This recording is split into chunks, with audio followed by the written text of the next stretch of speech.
Greetings, Earthlings. And here we are with the preset settings menu. Preset settings are all the pedal settings that are valid for that specific preset you're going to configure. So let's check out all the features that TimeSpace brings and innovates so you can set up your preset. Let's go. Entering preset config here, right? We have several features here. Let's start with preset name, which as the name suggests is where you'll name your preset. So to start writing, just click the push knob, okay? And you can already start turning it to the right to find the letters, okay?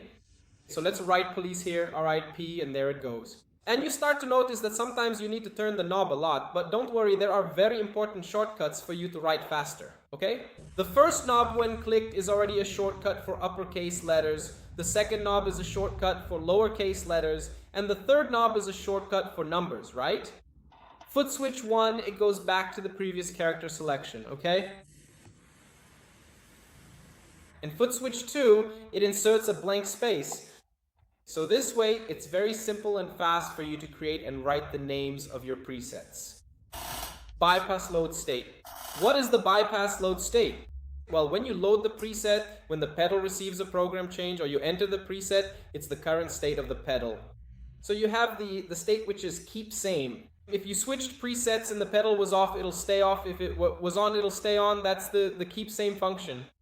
If it's set to turn on, when you load that preset, it doesn't matter if the pedal was off or on, it'll turn on or stay on, correct?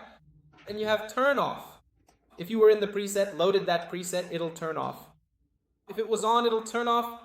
It's the default loading state for that preset. Many people like to switch the preset and not have it load, for example, turned on.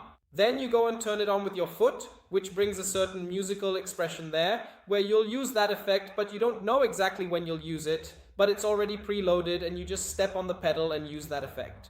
And trails, which is that function everyone already knows. If you don't know it, come with me and I'll show you.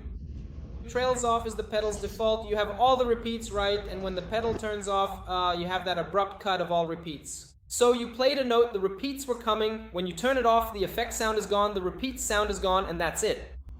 Now with trails on, when you're playing and you go and turn off the effect, the pedal continues with the repeats. It won't generate new repeats, the effect is off, but those repeats that were already being generated, they continue. It's important to mention, if your preset is using trails, the pedal will work in buffered mode, okay? This will be explained in the next video, under global config, okay? And the buffer on this pedal is wonderful, I won't fail to highlight that. I always recommend using the pedal in buffered mode, okay? Spillover is very similar to trails, you see? If trails is the repetition continuing when the pedal is turned off, spillover is the repetition continuing when you switch presets. So if you're, for example, on a digital delay and moving to a tape, which is another preset, the repetitions from your digital will start entering the tape algorithm and begin mixing with the tape, and it's a smooth transition between presets. So when spillover is on, you'll notice a smooth transition between presets without the repetition ceasing to exist. This, especially in worship, has been very much in demand, and only pedals with the highest processing capacity have this feature, because it's truly a very complex and very cool feature to have in practice. On the second page of preset config, we already have the preset BPM. If it's off, your pedal is at 120 BPM, you enter the preset, it'll keep the 120 BPM. You were at 167, it'll continue at 167. But if you activate this function, you can set a BPM, for example, and your preset will be at 67 beats per minute. So when you load that preset, your pedal's tempo is already adjusted to 67 beats per minute, and you can set any value you want. For example, 111 beats per minute. Now, MIDI clock, I think many people already know it, maybe others don't. It's keeping everything in sync based on the BPM. So you have a clock generator device, right, and you have devices that will receive that clock. If MIDI clock is on, if there's any clock hitting the MIDI communication, your pedal will sync with that beat. So if your clock generator device is at 150 BPM, the pedal will follow the device that's generating the clock.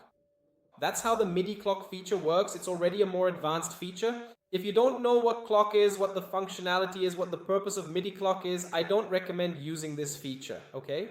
Yeah, it's a more advanced feature. It's for those who already have more experience with DAW. With DAW, yeah, it's for those who are already more experienced with MIDI, okay? And finally, we have the Autosave feature. As I mentioned in the previous video, okay, when you're using the creator algorithm shortcuts, you can use the Autosave feature.